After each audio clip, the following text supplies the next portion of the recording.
ఇవాల్టి రోజున కృష్ణపక్షంలో వచ్చినటువంటి విధియ, ఇది దాటితే తదియ కదండి. శాస్త్రం ఏమంటుందంటే శుక్లపక్షంలో వచ్చేటటువంటి విధియ కాని తదియ నాటి చంద్రరేఖ ఆకాశంలో ఎలా ఉంటుందో ఆ చంద్రరేఖయే పార్వతీ పరమేశ్వరుల యొక్క కిరీటము మీద ఉండేటటువంటి చంద్రరేఖ. ఎప్పుడైనా అసలు వాళ్ళిద్దరి కిరీటాల మీద ఎలాంటి చంద్రరేఖ ఉంటుందో చూడాలి అని అనుకుంటే శుక్లపక్షంలో ఆకాశం వంక చూడాలి. చూస్తే అక్కడ కనపడే చంద్రరేఖ ఎలా ఉంటుందో అదే చంద్రరేఖ పార్వతీ పరమేశ్వరుల కిరీటం మీద ఉంటుంది. పైగా అలా దర్శనం చేయడం చాలా మంచిది కూడా. అలా మీరు భావన చేసి ఒక్కసారి ఆకాశంలో కిరీటం వంక చూస్తే మీకు తెలియకుండానే ఎన్నో అభ్యున్నతులు కలుగుతాయి. అందుకే ఆ చంద్రుడి మీద సౌందర్యలహరిలో శంకర భగవత్పాదులు ఇన్ని శ్లోకాలు ఇచ్చారు. అలా ఆ చంద్రరేఖని కలిగినటువంటి వాణ్ణి చంద్రశేఖరుడు అని మనం పిలుస్తాం. ఆ చంద్రశేఖరుని యొక్క ఇల్లాలే అమ్మవారు. వాళ్ళిద్దరి యొక్క కిరీటాల మీద చంద్రరేఖలుంటాయి. కళాభ్యాం చూడాలంకృత శిశి కళాభ్యాం అంటారు శంకరాచార్యుల వారు. ఇప్పుడు ఆ చంద్రశేఖరుణ్ణి స్తోత్రం చేసి ఒక ఆయన ఆశ్చర్యకరమైన విషయాన్ని ఈ లోకంలోకి తీసుకొచ్చాడు. ఆయన ఏమి తీసుకొచ్చాడు, ఆయన గొప్పతనం ఏమి? అందున దీని గొప్పతనం ఏమిటంటే, నేను ఎందుకు ఇవాళ దీని గురించి చెప్పాలి అని అనుకున్నానంటే, ఇది మాఘమాసంలో జరిగినటువంటి కథ. ఇది మాఘమాసంలో ఎవరైనా వింటే వాళ్ళకి విశేషమైనటువంటి ఫలితం కలుగుతుంది అని శాస్త్రవాక్కు.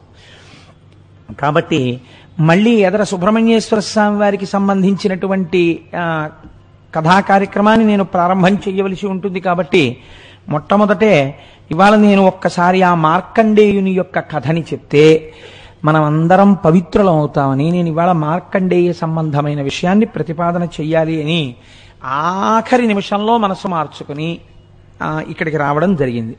కాబట్టి చూడండి, పూర్వకాలంలో మృకండు అనబడేటటువంటి ఒక మహర్షి. దీన్ని చాలా శ్రద్ధగా అవధరించండి. ఎందుచేత అంటే మనకి శాస్త్రంలో ఒక విషయం ఉంది.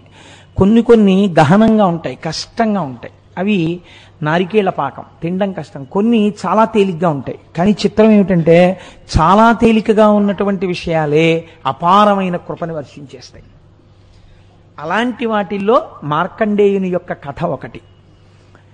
ఈ మృకండు మహర్షి చాలా గొప్పవాడు. చాలా గొప్పవాడు అంటే ఐశ్వర్య సంబంధమై కాదు, గృహస్థాశ్రమ ధర్మ నిర్వహణ యందు ఆయన భార్య అయినటువంటి మరుద్వతి ఇద్దరూ కూడా బహుశ్రద్ధ పూనిక కలిగినటువంటి వారు. శ్రీహిమభూధరాంతికము చెందిన పుణ్యవన ప్రదేశమందా హరిదశ్వతేజుడు మహాత్ముడునైన మృకండు మౌని తద్గేహినియౌ మరుద్వతి సతీతిల కంబును భూరి శిష్య సందోహము కొల్వగా నియతితో శివుని కొల్చుతునుండే ఇచ్చలున్. వీళ్ళిద్దరూ కూడా హిమాలయ పర్వత ప్రాంతములో ఉండేటటువంటి ఒక ఆశ్రమమును నిర్మాణము చేసుకొని మృకండు మహర్షి తన తల్లిదండ్రులతో తన భార్య అయినటువంటి మరుద్వతితో కలిసి అక్కడ నివాసమును చేయుచున్నారు. వీళ్ళిద్దరితో పాటుగా అనేక మంది శిష్యులు, మృకండు మహర్షి యొక్క శిష్యులు కూడా అక్కడ ఉండేవారు. ఈ శిష్యులు అనబడేటటువంటిది ఒక చిత్రమైన ప్రక్రియ. అసలు నిజానికి మనం ఉపనయనం అని చేస్తాం. అంటే ఇవాళ చేసేటటువంటి ఉపనయనం ఒక స్థాయి ఉపనయనం అనుకోండి. దాన్ని కూడా నేను తప్పు పట్టను, ఎందుకంటే ఉన్నంతలో అవకాశంలో చేస్తున్నారు. అసలు ఉపనయనము అంటే వేదము చెప్పేటటువంటి గురువు గారి దగ్గరికి తీసుకెళ్లబడడానికి అనువైనటువంటి కర్మ చేయడాన్ని ఉపనయనము అంటారు. అది తండ్రి గారు చెయ్యాలి. కాబట్టి ఇప్పుడు ఉపనయనం చేస్తే ఆ పిల్లాడు ఎక్కడికి వెళ్ళాలి?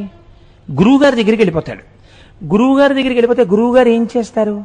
పూర్వం చాలా చిత్రంగా ఉండేది పద్ధతి. ధర్మము ఆశ్చర్యకరంగా ఉండేది. అది రాజు బిడ్డే కానివ్వండి, సామాన్యుడి బిడ్డే కానివ్వండి, చదువుకోవాలంటే ఎక్కడికో వెళ్ళి మళ్ళీ ఇంటికి వెళ్ళడం ఉండేది కాదు. గురువుగారి దగ్గరికి వెళ్ళిపోవాలి. ఈ గురుపత్ని ఏం చేస్తుంది? ఆవిడే వీళ్ళందరికీ తల్లి, ఆయన తండ్రి. కాబట్టి ఇప్పుడు వయస్సుతో నిమిత్తం ఉండేది కాదు. గురుపత్ని గురువుకిని వాళ్ళు గౌరవింపబడేవారు. ఇప్పుడు వాళ్ళిద్దరూ ఏం చేస్తారు అంటే ప్రతిరోజు ఈ పిల్లలకు ఆయన పాఠాలు నేర్పుతారు. నేర్పిన తర్వాత ఈ పిల్లలందరూ భిక్షాన్నం తీసుకురావడానికి పెడతారు. భిక్షాన్నం తీసుకొచ్చి అక్కడ పెడతారు. గురువు గారు అందులో కొంత భాగాన్ని తీసి శిష్యులకిచ్చి తినమనిస్తారు. శిష్యులు ఆ భిక్షాన్నంతో బతుకుతారు. ఈయన పాఠం నేర్పుతూ ఉంటారు. లోకమునందు అనుభవాన్ని గణిస్తారు. గురువుగారు నేను చెప్పేదంతా మీకు చెప్పేశాను నాయన, తన విద్య యందు మోహం లేకుండా నేర్పేస్తాడు. అంతా నేర్పేసిన తర్వాత గురువుకి ఇప్పుడు ఏదో ఒక బహుమతిని ఇవ్వాలి. ఇది ఎవరు ఇవ్వాలి? శిష్యుడి దగ్గర ఏముందని ఇస్తాడు అంటే, పూర్వం శాస్త్రం అంది, ఈ బాధ్యత ప్రభుత్వానిది, రాజుది. ఆ శిష్యుడు ఏమివ్వాలో దాన్ని రాజుగారు ఇచ్చేవారు శిష్యుడికి. ఆ శిష్యుడు పట్టుకెళ్ళి గురువు గారికి ఇచ్చేవాడు. ఒక్కొక్కసారి అలా గురువులు ఐశ్వర్యవంతులై ఉండేవారు. ఒక్కొక్క గురువు ఈ చేత్తో పుచ్చుకుని మళ్ళీ ఈ చేత్తో దానం చేసేసేవాడు. ఎప్పుడూ వాళ్ళంతే ఆ శిష్యులకు అలా బోధ చేస్తూ తరించిపోతూ ఉండేవారు. అందుకని గృహస్థాశ్రమంలో ఉండి వచ్చిన వాళ్ళని ఆదరిస్తూ ఉండడం, తను నేర్చుకుంటూ ఉండడం, తను నేర్చుకున్న దాన్ని ఏ స్వార్థ ప్రయోజనమును ఆశించక అందరికీ పంచిపెడుతూ ఉండడం, అది తరించేటటువంటి మార్గం. కనుక ఇప్పుడు ఆయన ఎలా జీవించాడు? శ్రీహిమభూధరాంతికము చెందిన పుణ్యవన ప్రదేశమందా హరిదశ్వతేజుడు, ఆ మహానుభావుడైనటువంటి ఆ మృకండు మహర్షి మరుద్వతి అనబడేటటువంటి తన భార్యతో శిష్యులతో కలిసి నైష్టికమైనటువంటి ఇటువంటి జీవితాన్ని గడుపుతున్నాడు. కంటికి రెప్పబోలె తన కన్నకుమారుల ఎట్లు శిష్యులందంట అతండు సాకుచు సతమ్మును అర్ధుల గోకులమ్ములన్ కుంటువడంగనీకడు కూరిమి బ్రోచుచు ఎల్లవారికిన్ పంటవలెంత నర్చెడు విభాసుర భూసుర రజమౌళియై. కన్న తల్లి కన్న తండ్రి బిడ్డల్ని ఎలా సాకుతారో అలా తమ శిష్యుల యొక్క యోగక్షేమములను వహిస్తూ మహానుభావుడై ఆవులనన్నింటినీ కూడా కొన్నింటిని చేరదీసి ఆ ఆవులను కాపాడుతూ ఆ ఆవు పాలతో నిరంతరము శివార్చన చేస్తూ భూసుర రాజమౌళి అయి ఇక్కడే ఉన్నటువంటి దేవతల ప్రభువా అన్నట్టుగా ఇంతమంది కామితములను తీరుస్తూ ఆయన ఈ లోకమునందు ప్రకాశించుచున్నాడు. ఇలా ప్రకాశించి ఆయన జీవితాన్ని గడుపుతుంటే ఆ మరుద్వతి ఏం చేస్తోంది? ఆవిడ గృహిణి కనుక ఆవిడ 3 బాధ్యతలను నిర్వర్తించింది అన్నారు. ఆ మరుద్వతియును అత్తమామలకు ప్రీతి అయి సేవ చేయుచు పిన్మిటికి సతతమ్ము ప్రియమునరించుచు తనదు శిష్యజనుల తల్లి వలెన్ కాచు సంబరమున. ఇది చంపేస్తున్నారు మీరు మీ శిష్యులు అనలేదు. సంబరమున ఎంతో సంతోషంతో అత్తమామలకి సేవ చేసింది, తన భర్తని సేవించింది, శిష్యులను ఒక తల్లిలా కాపాడింది. కాబట్టి ఇద్దరూ కూడా చక్కగా గృహస్థాశ్రమంలో వాళ్ళు నిర్వహించవలసినటువంటి ధర్మం ఏది ఉన్నదో ఆ ధర్మాన్ని నిర్వహిస్తున్నారు. ఆ ముని దంపతుల్ సతతమావని యందు గృహస్థ ధర్మమున్ బ్రేముడి నిర్వహింపుచును పెంపెసగంగ వసించిరేలకో ఆ మహనీయమూర్తులకు అక్కట సంతతి లేకయుండే వారేమియు చింతసేయకయ ఈశ్వరు కొల్చుచునుండి రిమ్మునన్. వాళ్ళిద్దరూ గృహస్థాశ్రమంలో తమ జీవితాన్ని పండించుకుని అందరికీ కామధేనువై కల్పవృక్షమై తమ జీవితాన్ని నడుపుతున్నా వారికి బిడ్డలు కలగలేదు. బిడ్డలు కలగలేదు కనుక వాళ్ళు శివార్చన మానలేదు. మనకి ఏది ఇవ్వాలో ఏది ఇవ్వకూడదో ఈశ్వరుడికి తెలుసు. కాబట్టి ఎప్పుడు ఇవ్వాలో ఈశ్వరుడికి తెలుసు. ఈశ్వరుడు ఇస్తాడని అదే పూనికతో వాళ్ళు శివార్చన చేయుచున్నారు. ఇలా ఉండగా ఒకానొక రోజున ఒక ఆశ్చర్యకరమైనటువంటి సంఘటన జరిగింది. ఒకనాడమ్ముని బంగరంపు మలయం దెప్పొందు పైతామహ ప్రకటారామము చేరి బ్రహ్మసభ చేరన్బోవ ద్వారంబునందకలంకుండగు ఆ మృకండుముని అపత్యం బగ్గ దవ్వారికుల్ రకమౌనా విభవంబు లేదని మునీంద్ర శ్రేష్ఠుడవ్వారితో. ఆయన ఒకానొక నాడు పూర్వం వాళ్ళ యొక్క తపశ్శక్తి అటువంటిది. చతుర్ముఖ బ్రహ్మగారి యొక్క అంతఃపురం ఉండేటటువంటి ప్రదేశానికి వెళ్ళి బ్రహ్మగారి సభలోకి ప్రవేశించడం కోసమని మిగిలినటువంటి ఋషులతో పాటుగా లోపలికి వెడుతున్నాడు. వెడుతుంటే అక్కడ ఉండేటటువంటి ద్వారపాలకులు అడ్డు పెట్టారు. మీరు లోపలికి వెళ్ళకూడదు అన్నారు. ఆయన ఆశ్చర్యపోయాడు.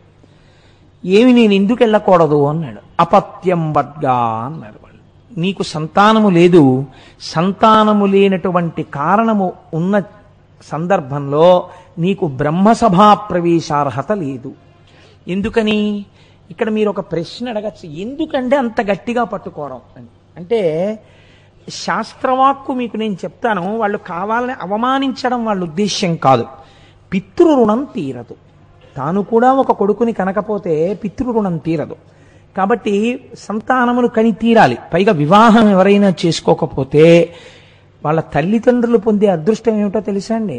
బ్రహ్మచర్యంలోనే ఉండిపోయాడు అనుకోండి, పోనీ ఏదో చిట్ట చివర తురీయాశ్రమంలోకి వెళ్లకుండా ఇటు గృహస్థు కాడు, ఇటు బ్రహ్మచారి, ఇటు ఆ వివాహం చేసుకోకుండా అలా ఉండిపోతే ఇలాంటి బిడ్డన్ని కన్నారు కాబట్టి వాళ్ళ తల్లిదండ్రులందరినీ తిరగేసి చెట్లకు కట్టేస్తారు.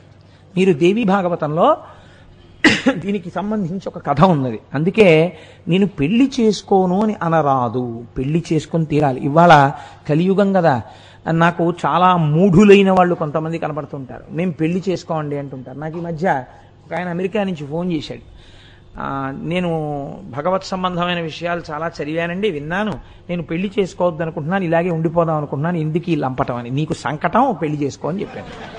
నువ్వు పెళ్లి చేసుకో, నీ కర్మ, పెళ్లి చేసుకోకపోతే పాడైపోతావు. శాస్త్రం అలా అంగీకరించలేదు, చక్కగా పెళ్లి చేసుకో, నువ్వేమీ పాడైపోవు పెళ్లి చేసుకుంటే. ఎలా శాస్త్రాన్ని పట్టుకోవాలో అలా పట్టుకున్నవాడు పెళ్ళై తరించిపోతాడు తప్ప పాడైపోయేది ఏమీ ఉండదు.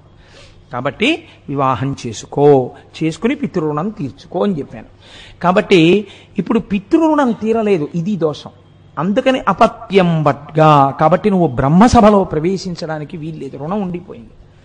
కాబట్టి మీరు మరోలా భావించకండి, మీరు గొప్ప ఋషి, సాత్విక స్వభావము కలిగిన వారు, మీకు ఇందులో ఉన్న ధర్మ సూక్ష్మము మీకు తెలుసు.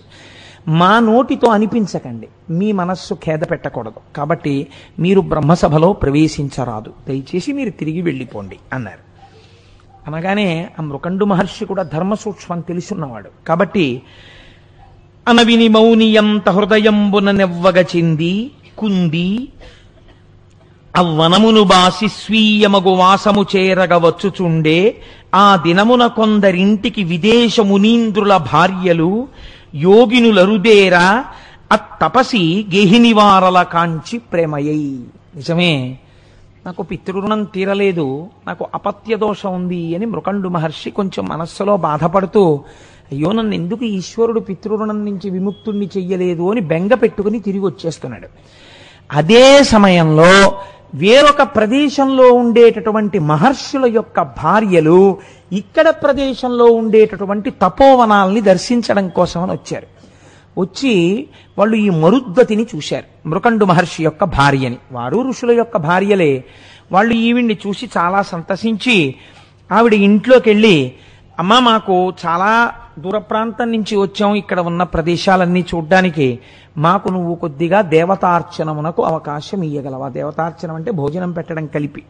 కాబట్టి నువ్వు మాకు భోజనం పెట్టవలెను. అయ్యో, మీ వంటి అతిథులు వచ్చినప్పుడు భోజనం పెట్టడానికే కదా గృహస్థాశ్రమంలో ఉన్నది, కాబట్టి మీరందరూ తప్పకుండా రండి, నాకు ఎంతో సంతోషం అని వాళ్ళందరినీ పిలిచి పంచభక్ష పరమాన్నాలతో చక్కటి భోజనం తయారు చేసి వాళ్ళకి పీటలు వేసి లేత అరిటాకులేసి అరిటాకులు నీళ్లతో తుడిచి కూర్చోపెట్టి వాళ్ళందరికీ వడ్డన చేసి, అమ్మా మీకు పరిశేచనానికి నీళ్లు వడ్డిస్తాను, కాబట్టి మీరందరూ భోజనాన్ని స్వీకరించండి అంది. అంటే వాళ్ళన్నారు, వారలుగని నీ బిడ్డల చేరబిలువుము, ఇట శిశులు చేరిన మేమున్ వారల బోసేయుధమిట ధీరమతి అనినా ఆమె దిగులు కొని అని. అమ్మా అలా మేము ఒక్కళ్ళం భోజనం చేయమమ్మా, మేము తల్లులమే కదా, నీ బిడ్డల్ని పిలు, నీ బిడ్డలు కూడా ఇక్కడ కూర్చుంటే మేము నివేదన చేసుకుని మేము స్వీకరిస్తూ ప్రసాదమును వాళ్ళ చేతిలో కూడా ఉంచుతాం, ఆ పిల్లలతో కలిసి తినాలని మాకు కోరికగా ఉంది, నీ బిడ్డల్ని పిలమ్మా అన్నారు. అంటే ఆ మరుద్వతంది, నోములు నోచలేదు కొరనోముల దానను తల్లులారా, నన్నోముడి కిట్టులేనియును నోదనముల్ తగనరగించుడి, శ్రీ మహితుల్ దయానిధులు చల్వగు మీదు సమాగమంబికన్నామది వేట్ప తీర్పుడు ప్రణామములివ్యమునర్తు నర్మిలిన్. అమ్మా నేను తక్కువ నోములు నోచానమ్మా, నా నోములు ఫలించలేదు, నా కడుపు పండలేదమ్మా, నాకు బిడ్డలు లేరు, మీ వంటి తపస్వినులు ఇవాళ మా ఇంటికి వచ్చి అన్నం తిన్నటువంటి పుణ్యం చేత నా కడుపు పండుతుందనుకుంటున్నాను, కాబట్టి ఇంత కష్టపడి ఈ వంట చేశాను, మీరు స్వీకరించండి అని. అంటే వాళ్ళన్నారు, అనినా వారందరరసి రయమున పీట లవలికిన్ త్రోసి శిశులు లేనట్టి వారి అన్నములు మేము సాపడమంచు కదలిపోయిరి మరుద్దతియుకడు బొగులువగల. వాళ్ళు అమ్మా ఏమనుకోకు, భర్త యొక్క పితృరుణం తీరడం కోసమే సంతానమును అపేక్షించే క్షేత్రముగా భార్యని స్వీకరించుచున్నాడు. మీ ఇద్దరూ కూడా మీరు ఎందుకు గృహస్థాశ్రమంలో ప్రవేశించారో తత్ఫలితాన్ని ఇప్పటికీ పొందలేకపోయారు. కాబట్టి అలా బిడ్డలు లేని ఇంట మేము భోజనం చెయ్యమమ్మా, ఏమనుకోకని చెప్పి పీటలు తోసేసి వాళ్ళు లేచి బయటికి వెళ్ళిపోయారు. వెళ్ళిపోతే ఆవిడ ఎంతో బాధపడుతూ ఏడుస్తూ కూర్చుంది. అయ్యో చూశావా, నాకు బిడ్డలు లేని కారణం చేత నేను మహాత్ములకు అన్నం పెట్టే అదృష్టాన్ని కోల్పోయాను అని.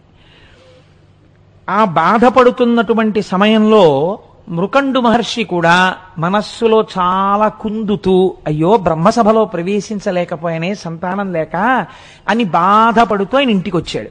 ఇంటికి వచ్చేటప్పటికి ఇంతటి మహాపతివ్రత అయినటువంటి భార్య ఏడుస్తూ కూర్చున్నది. ఆయన వెళ్ళి, ఎందుకు ఏడుస్తున్నావు నువ్వు అని అడిగాడు. మునిసతులు వచ్చి వంచించి చనిన విధమునంతయును పూసగృచ్చిన ఎట్లు తెలిపి తిరుగ వందురుచుండునా ధీరుడాత్మ పరిభవంబును తెలిపి కరిణి పలికే. వాళ్ళు ఆ ఋషికాంతలు రావడం, వాళ్ళకి అన్నం పెట్టడం, పిల్లలు లేని ఇంట మేము తినమమ్మా అని పీటలు తోసి వాళ్ళు వెళ్ళిపోవడం ఈవిడ చెప్తే ఆయన కన్నుల కూడా నీరు కారింది. అయ్యయ్యో మరుద్వతి, ఏకకారణమునకు ఇద్దరము అవమానములకు గురయ్యాం. అక్కడ నాకు బ్రహ్మసభాప్రవేశం జరగలేదు, ఇక్కడ నీకు ఋషిపత్నులకు ఆతిథ్యం ఇవ్వలేకపోయావు. గృహస్థాశ్రమమే పాడవుతోంది మన ఇద్దరిది బిడ్డలు లేక. కాబట్టి ఇప్పుడు వాళ్ళిద్దరు అన్నారు, అందుకేనండి మన శాస్త్రం ఏమంటుందంటే, సంతానము కలగకుండా ప్రతిబంధకముగా నిలబడినటువంటి దోషము పరిహరింపబడడం ఈశ్వర అనుగ్రహంగా ఉంటుంది. ప్రత్యేకించి సుబ్రహ్మణ్యుడి యొక్క అనుగ్రహం మీదనే వంశవృద్ధి ఆధారపడుతుంది అని శాస్త్రవాక్కు. అందుకే సుబ్రహ్మణ్యారాధన అంత గొప్పది. చాలా పెద్ద మనస్సుతో ఇవాళ పొద్దున్న మేము సుబ్రహ్మణ్యేశ్వర స్వామి వారి యొక్క ఉత్సవాలు ఏ విఘ్నం లేకుండా అందరికీ ప్రయోజనం కలిగేటట్టుగా జరగాలని విఘ్నేశ్వర పూజ చేసి ఇవాళ పొద్దున్న విఘ్నేశ్వరుడికి బియ్యం మీదు కట్టాం.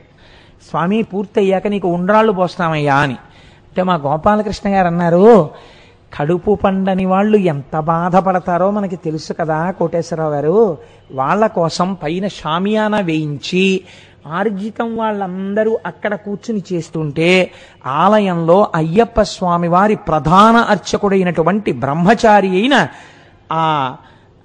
ఆయన పేరు సుబ్రహ్మణ్య స్వరూపానికి సంబంధించినటువంటి పేరే అయింది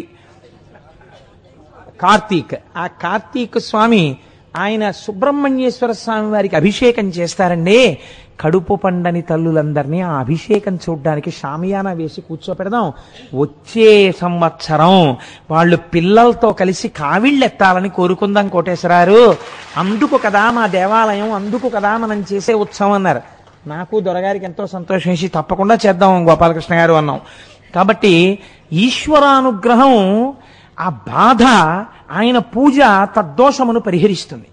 కాబట్టి ఇప్పుడు ఆయన అన్నాడు, సరే నువ్వు సంతానము కొరకే ఏడుస్తున్నావు, ఇవాళ సంతానం లేకపోయిన కారణం చేత మనం కొన్ని పుణ్యకార్యములు చెయ్యలేకపోయామని ఏడుస్తున్నారు తప్ప ఏదో సంతానం కలగలేదని వాళ్ళు ఏడవలేదు. సంతానం కలగకపోవడం మేము కొన్ని మంచి పనులు చెయ్యడానికి అడ్డొస్తోందని ఏడ్చారు. ఆయన అన్నాడు, వనరకుమింక దేవి భగవానుడు రజకిరీటుడున్నవాడు అనితరతుల్యుడాతడు దయాళుడు భక్తవర ప్రదాత అఘనుని గురించి నే తపము కాటముగానొనరించి మంచి పుత్రుని బడయంగచాలదు సరోజముఖి ముదమందునాత్మలో అన్నాడు. ఎందుకంత బెంగ పెట్టుకుంటావు? బెంగ పెట్టుకోకు. ఏడవడం ఎందుకు? వనరకుమింక దేవి, నువ్వు అలా బాధపడకు. భగవానుడు రజకిరీటుడున్నవాడు, ఇది ఉండవలసిన పూనిక. ఉన్నాడు ఈశ్వరుడు, వాడు రజకిరీటుడు. అనితరతుల్యుడాతడు దయాళుడు భక్తవర ప్రదాత. అనితరతుల్యుడు, ఆయన ఇంతవాడంతవాడిని చెప్పడం కుదరదు. ఇంత శక్తివంతుడై కారుణ్యామృత వర్షం కురిపించగలిగినటువంటి వాడు. కాబట్టి అఘనుని గురించి నే తపము కాటముగానొనరించి మంచి పుత్రుని బడయంగదాలదు సరోజముఖి ముదమందునాత్మలో. నేను ఆ పరమశివుడి గురించి తపస్సు చేస్తాను, మంచి కొడుకుని కంటాను. మామూలుగా అయితే కొడుకు పుడతాడు, కానీ వాడు పేరే తెస్తాడో పాడే తెస్తాడో ఈశ్వరుడికి తెలియాలి. నీకు ఆ బెంగ లేదు, నేను మంచి కొడుకుని కంటాం మనం, నువ్వు బెంగ పెట్టుకోకు, నేను తపస్సుకు పెడుతున్నాను అన్నాడు. అని ఆయన తపస్సు చేసుకోవడం కోసమని బయలుదేరి ఒక మారేడు వనమునందు శివలింగమును ప్రతిష్ఠించి ఆ శివలింగాన్ని రోజు అర్చన చేస్తూ తపస్సు చేస్తున్నాడు. కడగి ఫలమూల దళముల క్రమముగను విసర్జనము చేసి మారుతాశనమెగొనుచు రేయు బవలను ఏకాగ్ర రీతి శంభుదారణనొక కంటదవిలి అతండుదనరే. ఆయన రోజు రోజుకి భోజనాన్ని పరిత్యజిస్తూ, కొన్నాళ్లు నీళ్లు తాగుతూ, కొన్నాళ్లు ఆకులు తింటూ, కొన్నాళ్లు గాలి మాత్రమే పీలుస్తూ ఘోరమైనటువంటి తపస్సు చేస్తున్నాడు. సతి గుణవతి అయిన మరుద్దతి తన పెనిమిటి నరయుచు తాను ఉమా సంయుతిని పశుపతిని మానక సతతము ముదిత గొలుచుచునుండే సముచిత భక్తిన్. ఆవిడేం చేస్తోంది? తపస్సు చేస్తున్నటువంటి భర్త గారికి కావలసినవన్నీ అందిస్తూ, తపస్సు చేసుకుంటున్న భర్త గారి యొక్క క్షేమమును విచారణ చేస్తూ, తాను కూడా ఖాళీ సమయంలో పరమేశ్వరారాధనమును చేస్తోంది, ఆ పశుపతిని ఆరాధన చేస్తోంది. ఇలా ఆరాధన చేస్తున్నారు. ఇద్దరు దంపతుల యొక్క పూనిక ఏమిటంటే ఆ ఈశ్వరానుగ్రహము చేత మనకి బిడ్డలు కలిగి తీరుతారు.